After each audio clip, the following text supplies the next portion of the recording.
Hi all ನಮಸ್ಕಾರ ಎಲ್ಲರಿಗೂ and welcome back to show ಮತ್ತು ವೀದರ್ ಯೂಟ್ಯೂಬ್ ಚಾನಲ್. ಈ ಮಳೆಗಾಲ ಮತ್ತು ಚಳಿಗಾಲ ಬಂದರೆ ಸಾಕು, ಚಿಕ್ಕವರಿಂದ ದೊಡ್ಡವರೆಗೂ ಎಲ್ರಿಗೂ ಸಹ ಚಳಿ, ಕೆಮ್ಮು, ನೆಗಡಿ, ಗಂಟಲು ನೋವು ಹಾಗೂ ಜೀರ್ಣಕ್ರಿಯೆಯ ಸಮಸ್ಯೆಗಳು ಹೆಚ್ಚಾಗುವುದು ಸಾಮಾನ್ಯ. ಇಂತಹ ಸಮಸ್ಯೆಗಳಿಗೆ ನಾವು ಪದೇ ಪದೇ ಆಸ್ಪತ್ರೆಗೆ ಹೋಗ್ತಾ ಇದ್ರೆ ಬೇಜಾರು. ಅದಕ್ಕೋಸ್ಕರ ಕಡಿಮೆ ಸಮಯದಲ್ಲಿ ನಮ್ಮ ಅಡುಗೆ ಮನೆಯಲ್ಲಿ ಸಿಗುವ ಸಾಮಗ್ರಿಗಳನ್ನ ಬಳಸ್ಕೊಂಡು ಒಂದು ಸಿಂಪಲ್ ಆ್ಯಂಡ್ ಈಸಿಯಾಗಿ ಎಲ್ಲ ಸಣ್ಣ ಪುಟ್ಟ ಕಾಯಿಲೆಗಳಿಂದ ನಾವು ಮನೆಯಲ್ಲೇ ಸುಲಭವಾಗಿ ಮುಕ್ತಿನ ಪಡ್ಕೊಂಡು ಪದೇ ಪದೇ ಆಸ್ಪತ್ರೆಗೆ ಹೋಗೋದು ತಪ್ಪುತ್ತದೆ. ಈ ಒಂದು ಕಷಾಯ ನೂರಾರು ಆರೋಗ್ಯಕರ ಲಾಭಗಳನ್ನು ಹೊಂದಿದೆ. ಸಿಂಪಲ್ ಆಗಿ ಮನೆಯಲ್ಲಿ ಸಿಗುವ ಸಾಮಗ್ರಿಗಳನ್ನು ನಾವು ಇದಕ್ಕೆ ಬಳಕೆ ಮಾಡ್ಕೋತೀವಿ. ಅದೇನೇನು ಅಂತ ಗೊತ್ತಾಗಬೇಕಾ? ಬನ್ನಿ ಹಾಗಾದರೆ ಅದೇನು ಅಂತ ತೋರಿಸ್ಕೊಡ್ತೀನಿ. ಎಲ್ಲರ ಅಡುಗೆ ಮನೆಯಲ್ಲೂ ಸರ್ವೇ ಸಾಮಾನ್ಯವಾಗಿ ಸಿಗುವ ಶುಂಠಿ. ಆಯುರ್ವೇದದಲ್ಲಿ ಶುಂಠಿ ಪ್ರಮುಖ ಸ್ಥಾನ ಪಡೆದಿರುವ ಸೂಪರ್ ಫುಡ್ ಆಗಿದೆ. ಇದು ಜೀರ್ಣಕ್ರಿಯೆಯನ್ನು ಉತ್ತಮಗೊಳಿಸುವುದಷ್ಟೇ ಅಲ್ಲದೆ ರೋಗ ನಿರೋಧಕ ಶಕ್ತಿ ಹೆಚ್ಚಿಸುತ್ತದೆ ಮತ್ತು ಗ್ಯಾಸ್, ವಾಕರಿಕೆ ಹಾಗೂ ಉರಿಯೂತಂತಹ ಸಮಸ್ಯೆಗಳನ್ನು ನಿವಾರಿಸುತ್ತದೆ. ನಿಯಮಿತವಾಗಿ ಮಿತ ಪ್ರಮಾಣದಲ್ಲಿ ಸೇವಿಸುವುದರಿಂದ ಶುಂಠಿಯಿಂದ ಅನೇಕ ಲಾಭಗಳನ್ನು ನಾವು ಪಡ್ಕೋಬಹುದು. ಇನ್ನು ಎರಡನೆಯದಾಗಿ ಜೇನುತುಪ್ಪ.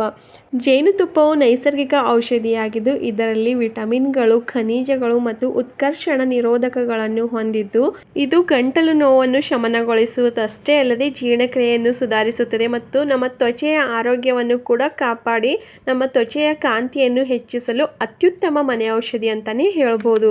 ಇನ್ನು ಮೂರನೆಯ ಮನೆಮದ್ದು ನೋಡೋದಾದರೆ ತುಳಸಿ. ತುಳಸಿ ಆಯುರ್ವೇದದಲ್ಲಿ ಪ್ರಮುಖ ಸ್ಥಾನ ಪಡೆದಿರುವ ಅತ್ಯುತ್ತಮ ಔಷಧಿಯ ಸಸ್ಯವಾಗಿದೆ. ಇದು ಉತ್ಕರ್ಷಣ ನಿರೋಧಕಗಳು ಮತ್ತು ಬ್ಯಾಕ್ಟೀರಿಯಾಗಳ ವಿರುದ್ಧ ಹೋರಾಡುವ ಗುಣಗಳನ್ನು ಹೊಂದಿದ್ದು ರೋಗ ನಿರೋಧಕ ಶಕ್ತಿಯನ್ನು ಕೂಡ ಹೊಂದಿದೆ. ಅಷ್ಟೇ ಅಲ್ಲದೆ ನಮ್ಮ ಜೀರ್ಣಕ್ರಿಯೆಯನ್ನು ಸುಧಾರಿಸಿ ಶೀತ, ಕೆಮ್ಮು, ನೆಗಡಿ ಇಂತಹ ಸಮಸ್ಯೆಗಳನ್ನು ನಿವಾರಿಸುವುದರ ಜೊತೆಗೆ ನಮ್ಮ ಹೃದಯದ ಆರೋಗ್ಯವನ್ನು ಕಾಪಾಡುವುದು ಇದರ ಮುಖ್ಯ ಪ್ರಯೋಜನವಾಗಿದೆ. ಹಾಗಾದರೆ ಬನ್ನಿ ಫ್ರೆಂಡ್ಸ್, ಅತ್ಯುತ್ತಮ ಔಷಧಿಯ ಗುಣಗಳನ್ನು ಹೊಂದಿರುವ ಮನೆಯಲ್ಲೇ ಸಿಗುವ ಈ 3 ಸಾಮಗ್ರಿಗಳನ್ನು ಬಳಸ್ಕೊಂಡು ನಾವು ಯಾವ ರೀತಿ ಕಷಾಯನ ಮಾಡ್ಕೋಬಹುದು, ಹಾಗೆ ಈ ಕಷಾಯದಿಂದ ನಮ್ಮ ದೇಹಕ್ಕೆ ಏನೆಲ್ಲ ಪ್ರಯೋಜನಗಳು ಸಿಗುತ್ತವೆ ಅನ್ನೋದನ್ನು ನೋಡೋಣ ಬನ್ನಿ. ಮಳೆಗಾಲ ಮತ್ತು ಚಳಿಗಾಲದಲ್ಲಿ ಈ ತುಳಸಿ, ಶುಂಠಿ ಹಾಗೆ ಜೇನುತುಪ್ಪ ಸೇರಿಸಿದ ಕಷಾಯವನ್ನು ಸೇರಿಸುವುದರಿಂದ ಸಿಗುವ ಲಾಭಗಳನ್ನು ನೋಡೋದಾದರೆ ನಮ್ಮ ದೇಹದ ರೋಗ ನಿರೋಧಕ ಶಕ್ತಿಯನ್ನು ಹೆಚ್ಚಿಸುತ್ತದೆ. ತುಳಸಿಯಲ್ಲಿ ಆ್ಯಂಟಿ ಆಕ್ಸಿಡೆಂಟ್ಗಳು ಹಾಗೂ ಬ್ಯಾಕ್ಟೀರಿಯಾ ವಿರುದ್ಧ ಹೋರಾಡುವ ಗುಣಗಳು ಹೊಂದಿದ್ದು ಶುಂಠಿಯಲ್ಲಿರುವ ಜಿಂಜರಾಲ್ ದೇಹದ ರೋಗ ನಿರೋಧಕ ಶಕ್ತಿಯನ್ನು ಹೆಚ್ಚಿಸಲು ಸಹಾಯ ಮಾಡುತ್ತದೆ. ಮಳೆಗಾಲದಲ್ಲಾಗಿರ್ಬೋದು ಅಥವಾ ಚಳಿಗಾಲದಲ್ಲಾಗಿರ್ಬೋದು ಚಿಕ್ಕವರಿಂದ ದೊಡ್ಡವರೆಗೂ ಎಲ್ರಿಗೂ ಸಹ ಸೋಂಕುಗಳಿಂದ ರಕ್ಷಿಸಿಕೊಳ್ಳಲು ಈ ಕಷಾಯ ಬೆಸ್ಟ್ ಅಂತಲೇ ಹೇಳಬಹುದು. ಇವಾಗ ಎರಡನೇ ಲಾಭ ನೋಡೋದಾದರೆ ಕೆಮ್ಮು ಮತ್ತು ನೆಗಡಿಗೆ ಪರಿಹಾರ. ತುಳಸಿ ಮತ್ತು ಶುಂಠಿ ಎರಡೂ ಉಸಿರಾಟದ ಮಾರ್ಗಗಳನ್ನು ಸ್ವಚ್ಛಗೊಳಿಸಲು ಸಹಾಯ ಮಾಡುತ್ತವೆ.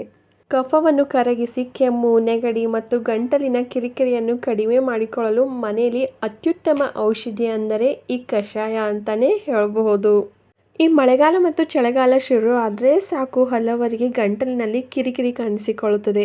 ಅಂತಹ ಸಮಯದಲ್ಲಿ ಈ ಕಷಾಯನ ತಯಾರಿಸಿಕೊಂಡು ಬಿಸಿ ಬಿಸಿಯಾಗಿ ಕುಡಿತಾ ಇದ್ದರೆ ನಮ್ಮ ಗಂಟಲಿಗೆ ಆರಾಮ ನೀಡಿ ನೋವನ್ನು ಸಹ ಕಡಿಮೆ ಮಾಡಲು ಸಹಾಯ ಮಾಡುತ್ತದೆ. ಇದರ ಜೊತೆಗೆ ಮಳೆಗಾಲ ಬಂದರೆ ಸಾಕು, ತುಂಬ ಜನರಲ್ಲಿ ಜೀರ್ಣಕ್ರಿಯೆಯ ಸಮಸ್ಯೆ ಕಾಣಿಸಿಕೊಳ್ಳುತ್ತದೆ. ಅಂಥವರು ಈ ಕಷಾಯನ ಒಂದ್ಸಲ ತಯಾರಿಸ್ಕೊಂಡು ಕುಡಿದು ನೋಡಿ, ಆವಾಗ ನಿಮಗೆ ಗೊತ್ತಾಗುತ್ತೆ ಇದರಿಂದ ಸಿಗೋ ಲಾಭಗಳು ಎಷ್ಟು ಅಂತ. ಶುಂಠಿ ಜೀರ್ಣಕ್ರಿಯೆಯನ್ನು ಉತ್ತೇಜಿಸುವುದಷ್ಟೇ ಅಲ್ಲದೆ ಹೊಟ್ಟೆ ಉಬ್ಬರ, ಅಜೀರ್ಣ ಹಾಗೂ ಗ್ಯಾಸ್ಟ್ರಿಕ್ ಸಮಸ್ಯೆಗಳನ್ನು ಕಡಿಮೆ ಮಾಡುತ್ತದೆ. ಈ ಕಷಾಯದಲ್ಲಿ ನಾವು ಶುಂಠಿ ಹಾಕಿರ್ತೀವಲ್ಲ, ಅದಕ್ಕೋಸ್ಕರ ನಿಮ್ಮ ಜೀರ್ಣಕ್ರಿಯೆಯನ್ನು ಸುಧಾರಿಸುವ ಬೆಸ್ಟ್ ಮನೆಮದ್ದು ಅಂತಲೇ ಹೇಳ್ಬೋದು. ಅದರ ಜೊತೆಗೆ ಮಳೆಗಾಲದಲ್ಲಿ ದೇಹ ತಂಪಾಗುವ ಸಾಧ್ಯತೆ ಹೆಚ್ಚು. ಈ ಕಷಾಯದಲ್ಲಿ ನಮ್ಮ ದೇಹಕ್ಕೆ ಬೇಕಾಗಿರುವ ಉಷ್ಣತೆಯನ್ನು ಹೊಂದಿದ್ದು ಈ ಕಷಾಯವು ದೇಹದ ಉಷ್ಣತೆಯನ್ನು ಕಾಪಾಡಿ ಚಳಿಯ ಪರಿಣಾಮಗಳನ್ನು ಕಡಿಮೆ ಮಾಡುತ್ತದೆ. ಅಷ್ಟೇ ಅಲ್ಲದೆ ವೈರಲ್ ಸೋಂಕುಗಳಿಂದ ರಕ್ಷಣೆ. ತುಳಸಿಯಲ್ಲಿರುವ ನೈಸರ್ಗಿಕ ಔಷಧಿಯ ಗುಣಗಳು ವೈರಸ್ ಮತ್ತು ಬ್ಯಾಕ್ಟೀರಿಯಾಗಳ ವಿರುದ್ಧ ಹೋರಾಡುವ ಶಕ್ತಿಯನ್ನು ಹೊಂದಿದ್ದು ನಿಮಗೆ ತಲೆನೋವು ಅಥವಾ ಆಯಾಸ ಈ ಥರ ಅನ್ನಿಸ್ತಾ ಇದ್ದರೆ ಒಂದ್ಸಲ ಈ ಕಷಾಯನ ಕುಡಿದು ನೋಡಿ. ಚಳಿ ಅಥವಾ ನೆಗಡಿಯಿಂದ ಉಂಟಾಗುವ ತಲೆನೋವು, ಆಯಾಸ, ಸುಸ್ತು ಇಂತಹ ಎಲ್ಲ ಸಮಸ್ಯೆಗಳಿಂದ ನೀವು ಮುಕ್ತಿಯನ್ನು ಪಡ್ಕೋಬಹುದು. ಮತ್ತು ಈ ಕಷಾಯ ಉಸಿರಾಟದ ಆರೋಗ್ಯಕ್ಕೆ ತುಂಬನೇ ಒಳ್ಳೆಯದಾಗಿರುತ್ತದೆ. ಅಸ್ತಮಾ ಅಥವಾ ಅಲರ್ಜಿ ಸಮಸ್ಯೆ ಇರುವವರು ಉಸಿರಾಟ ಸುಲಭವಾಗಿ ಹಾಗೂ ಸರಾಗವಾಗಿ ತಗೋಬಹುದು. ದೇಹದಲ್ಲಿರುವ ವಿಟಮಿನ್ ಅಂಶಗಳು ಹೊರಹಾಕಲು ನೆರವಾಗುತ್ತದೆ ಈ ಕಷಾಯ. ತುಳಸಿ ಮತ್ತು ಶುಂಠಿಯಲ್ಲಿರುವ ಆ್ಯಂಟಿ ಆಕ್ಸಿಡೆಂಟ್ಗಳು ದೇಹದ ಶುದ್ಧೀಕರಣಕ್ಕೆ ತುಂಬನೇ ಸಹಾಯ ಮಾಡುತ್ತವೆ. ತುಳಸಿ ತುಳಸಿಯನ್ನು ಆಯುರ್ವೇದದಲ್ಲಿ ಅಂಡಾಪ್ಟೋಜನ್ ಎಂದು ಕರೆಯುತ್ತಾರೆ. ಇದು ಮನಸ್ಸಿಗೆ ನೆಮ್ಮದಿ ನೀಡಲು ಹಾಗೂ ಒತ್ತಡವನ್ನು ಕಡಿಮೆ ಮಾಡಲು ಕೂಡ ನೆರವಾಗುತ್ತದೆ. ಈ ಕಷಾಯವನ್ನು ನೀವು ನಿಯಮಿತವಾಗಿ ಮಿತ ಪ್ರಮಾಣದಲ್ಲಿ ಸೇವಿಸುವುದರಿಂದ ನಿಮ್ಮ ಮನಸ್ಸಿನ ಒತ್ತಡವನ್ನು ಹಾಗೆ ಸ್ಟ್ರೆಸ್ ಕೂಡ ಕಡಿಮೆ ಮಾಡಿಕೊಳ್ಳಬಹುದು. ನೋಡಿದ್ರಲ್ಲ ಫ್ರೆಂಡ್ಸ್, ಈ 1 ಕಪ್ ಕಷಾಯದಿಂದ ನಮ್ಮ ದೇಹಕ್ಕೆ ಎಷ್ಟೆಲ್ಲ ಪ್ರಯೋಜನಗಳನ್ನ ಪಡ್ಕೋಬೋದು ಅಂತ. ಇಲ್ಲಿಯವರೆಗೂ ಈ ಕಷಾಯದ ಲಾಭಗಳನ್ನ ನೋಡ್ಕೊಂಡ್ವಿ. ಇವಾಗ ಈ ಕಷಾಯವನ್ನು ಯಾವ ರೀತಿ ತಯಾರಿಸಬೇಕು ಅನ್ನೋದನ್ನು ನೋಡೋಣ ಬನ್ನಿ. ಒಂದು 8ರಿಂದ 10 ತುಳಸಿ ಎಲೆಗಳನ್ನು ಚೆನ್ನಾಗಿ ತೊಳೆದ್ಬಿಟ್ಟು ತೊಗೊಂಡಿದ್ದೀನಿ. ಅದ್ರ ಜೊತೆಗೆ 1 ಇಂಚ್ ಆಗೋಷ್ಟು ಶುಂಠಿನೂ ಸಹ ಸಿಪ್ಪೆನ ತೆಗೆದುಬಿಟ್ಟು ಚೆನ್ನಾಗಿ ತೊಗೊಂಡಿದ್ದೀನಿ. ಅದ್ರ ಜೊತೆಗೆ 1 ಗ್ಲಾಸ್ ಆಗೋಷ್ಟು ನೀರನ್ನ ತೊಗೊಂಡಿದ್ದೀನಿ. ಇವಾಗ ಗ್ಯಾಸ್ ಮೇಲೆ ಒಂದು ಪಾತ್ರೆನ ಇಟ್ಕೊಂಡು 1 ಗ್ಲಾಸ್ ನೀರನ್ನ ಅದಕ್ಕೆ ಸೇರಿಸ್ಕೊಂಡಿದ್ದೀನಿ. ನೀರು ಒಂದು ಸ್ವಲ್ಪ ಗುಳ್ಳೆ ಥರ ಬರಬೇಕು, ಅಂದರೆ ಒಂದು ಕುದಿ ಬರಬೇಕು. ಅಲ್ಲಿವರೆಗೂ ನಾನಿಲ್ಲಿ ಶುಂಠಿನ ದಪ್ಪ ಜಜ್ಕೊತಾ ಇದ್ದೀನಿ. ಒಂದು ಸ್ವಲ್ಪ ದಪ್ಪ ಜಜ್ಕೊಂಡ್ರೆ ಸಾಕಾಗುತ್ತೆ. ಇವಾಗ ನೀರು ಮೇಲೂ ಸಹ ಗುಳ್ಳೆ ಬರೋಕ್ಕೆ ಸ್ಟಾರ್ಟ್ ಆಗಿದೆ. ಈ ಥರ ಗುಳ್ಳೆ ಬಂದರೆ ಸಾಕು. ನಾವು ಜಜ್ಜಿಟ್ಕೊಂಡಿರೋ ಶುಂಠಿನೂ ಮತ್ತು ತುಳಸಿ ಎಲೆನೂ ಇದಕ್ಕೆ ಸೇರಿಸ್ಕೊಂಡು ಒಂದು 5ರಿಂದ 7 ನಿಮಿಷ ಚೆನ್ನಾಗಿ ಕುದಿಸ್ಕೋಬೇಕಾಗುತ್ತೆ. ಇಲ್ಲಿ ನೀರಿನ ಕ್ವಾಂಟಿಟಿ ಕೂಡ ಕಡಿಮೆ ಆಗಬೇಕು. ಅಂದರೆ ನಾವು 1 ಗ್ಲಾಸ್ ನೀರು ತೊಗೊಂಡಿದ್ವಲ್ಲ, ಅದು ಅರ್ಧ ಗ್ಲಾಸ್ ಆಗೋವರೆಗೂ ಚೆನ್ನಾಗಿ ಕುದಿಸ್ಕೋಬೇಕು. ನೋಡ್ಬೋದು ನೀವು, ನೀರಿನ ಪ್ರಮಾಣ ಇವಾಗ ಕಡಿಮೆ ಆಗ್ತಾ ಬಂದಿದೆ, ಹಾಗೆ ಕಲರು ಕೂಡ ಚೇಂಜ್ ಆಗಿದೆ. ಅಂದಾಜು ನೀವು ಕುದಿಸ್ಕೊಂಡ್ರೆ ಗೊತ್ತಾಗುತ್ತೆ ನಿಮಗೆ. ಒಂದು 5ರಿಂದ 7 ನಿಮಿಷ ಕುದಿಸ್ಕೊಂಡ್ರೆ ಸಾಕಾಗುತ್ತೆ. 1 ಗ್ಲಾಸ್ ನೀರನ್ನು ನಾವು ಟೀ ಎಲ್ಲ ಕುಡಿತೀವಲ್ಲ, ಆ 1 ಕಪ್ ಅಳತೆ ಆಗೋವರೆಗೂ ಬೇಯಿಸ್ಕೊಂಡು ಇವಾಗ ಅದನ್ನು ಶೋಧಿಸ್ಕೊತಾ ಇದ್ದೀನಿ. ಈ ಥರ ಶೋಧಿಸ್ಕೊಂಡು ಇದಕ್ಕೆ ಒಂದು ಅರ್ಧ ಸ್ಪೂನ್ ಆಗೋಷ್ಟು ಜೇನುತುಪ್ಪನ ಸೇರಿಸ್ಕೋಬೇಕಾಗುತ್ತೆ. ಆದಷ್ಟು ಚೆನ್ನಾಗಿರೋ ಜೇನುತುಪ್ಪನ ತೊಗೊಳಕ್ಕೆ ಟ್ರೈ ಮಾಡಿ. ಇತ್ತೀಚೆಗಂತೂ ಕೆಮಿಕಲ್ ಎಲ್ಲ ಹಾಕಿರೋ ಐಟಮ್ಸ್ಗಳೇ ಜಾಸ್ತಿ ಆಗಿದೆ, ಅದಕ್ಕೋಸ್ಕರ ಚೆನ್ನಾಗಿರೋ ಜೇನುತುಪ್ಪನ ಈ ಕಷಾಯಕ್ಕೆ ಸೇರಿಸ್ಕೊಂಡು ನೀಟಾಗಿ ಮಿಕ್ಸ್ ಮಾಡ್ಕೋಬೇಕಾಗುತ್ತೆ. ಈ 1 ಕಪ್ ಕಷಾಯ ಕುಡಿದ್ರೆ ಸಾಕು, ನಿಮ್ಮ ಕೆಮ್ಮು, ನೆಗಡಿ, ಉಸಿರಾಟ ತೊಂದರೆ ಅಥವಾ ಜೀರ್ಣಕ್ರಿಯೆ ಸಮಸ್ಯೆ ಈ ಎಲ್ಲ ಸಮಸ್ಯೆಗಳಿಂದ ನೀವು ಮುಕ್ತಿಯನ್ನು ಪಡ್ಕೋಬಹುದು. ಇವಾಗ ಈ ಕಷಾಯದ ಲಾಭನ ನೋಡ್ಕೊಂಡ್ವಿ, ಯಾವ ರೀತಿ ಮಾಡೋದನ್ನು ನೋಡ್ಕೊಂಡ್ವಿ. ಯಾವ ಸಮಯದಲ್ಲಿ ಕುಡಿಬೇಕು ಅನ್ನೋದನ್ನು ನೋಡೋದಾದರೆ, ಬೆಳಗ್ಗೆ ಖಾಲಿ ಹೊಟ್ಟೆಯಲ್ಲಿ ಅಥವಾ ಸಂಜೆ ಸಮಯದಲ್ಲಿ ಬಿಸಿಯಾಗಿ ಸೇವಿಸುವುದು ತುಂಬಾ ಉತ್ತಮವಾಗಿರುತ್ತದೆ.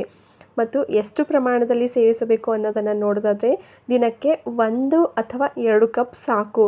ಅತಿಯಾಗಿ ಸೇವಿಸುವುದು ಅಷ್ಟೊಂದು ಒಳ್ಳೆಯದಿರುವುದಿಲ್ಲ. ಮತ್ತು ಇದರಲ್ಲಿ ತುಂಬಾ ಗಮನಿಸಬೇಕಾದ ಅಂಶ ಏನಂತ ಅಂದರೆ, ಗರ್ಭಿಣಿಯರು ವೈದ್ಯರ ಸಲಹೆ ಇಲ್ಲದೆ ಸೇವಿಸುವುದು ಉತ್ತಮವಲ್ಲ. ಅದರ ಜೊತೆಗೆ ಅಸ್ತಮಾ ಅಥವಾ ಇನ್ನಿತರ ಆರೋಗ್ಯ ಸಮಸ್ಯೆಗಳು ಇರುವವರು ಮಿತಿಯಲ್ಲಿ ಸೇವಿಸುವುದು ಒಳ್ಳೆಯದು. ಈ ಮಳೆಗಾಲ ಮತ್ತು ಚಳಿಗಾಲದಲ್ಲಿ ಕೆಮ್ಮು, ಜ್ವರ, ನೆಗಡಿ ಹಾಗೆ ಕಫ ಈ ಥರ ಚಿಕ್ಕ ಪುಟ್ಟ ಸಮಸ್ಯೆಗಳಿದ್ದರೆ ಮಿಸ್ ಮಾಡದೆ ಒಂದ್ಸಲ ಈ ಕಷಾಯನ ಕುಡಿದು ನೋಡಿ. ಹೇಗೆ ಅನ್ನಿಸ್ತು ಅಂತ ನನಗೂ ಕಮೆಂಟ್ ಮೂಲಕ ತಿಳಿಸೋದನ್ನ ಮರಿಬೇಡಿ. ಮಳೆಗಾಲದಲ್ಲಿ ತುಳಸಿ ಮತ್ತು ಶುಂಠಿ ಕಷಾಯ ರೋಗ ನಿರೋಧಕ ಶಕ್ತಿಯನ್ನು ಹೆಚ್ಚಿಸಿ ನಿಮ್ಮ ದೇಹವನ್ನು ಆರೋಗ್ಯವಾಗಿಡಲು ತುಂಬಾ ಸಹಾಯ ಮಾಡುತ್ತವೆ. ಆದ್ದರಿಂದ ಮಳೆಗಾಲದಲ್ಲಿ ಮತ್ತು ಚಳಿಗಾಲದಲ್ಲಿ ಈ ನೈಸರ್ಗಿಕ ಪಾನೀಯಗಳನ್ನು ನಿಮ್ಮ ದಿನಚರಿಯಲ್ಲಿ ಸೇರಿಸಿಕೊಳ್ಳುವುದು ಉತ್ತಮವಾಗಿರುತ್ತದೆ. ಈ ವಿಡಿಯೋ ನಿಮಗೆ ಯೂಸ್ಫುಲ್ ಆಗಿದೆ ಅಂತ ಅನ್ಕೋತೀನಿ. ವಿಡಿಯೋ ಯೂಸ್ಫುಲ್ ಆದರೆ ದಯವಿಟ್ಟು ಒಂದು ಲೈಕ್ ಮಾಡೋದನ್ನು ಮರಿಬೇಡಿ. ಹಾಗೆ ಮುಂದೆನೂ ಸಹ ಇದೇ ಥರ ಹೊಸ ವಿಡಿಯೋಗಳಿಗೋಸ್ಕರ ದಯವಿಟ್ಟು ನನ್ನ ಚಾನಲ್ನ ಸಬ್ಸ್ಕ್ರೈಬ್ ಮಾಡ್ಕೊಳ್ಳಿ.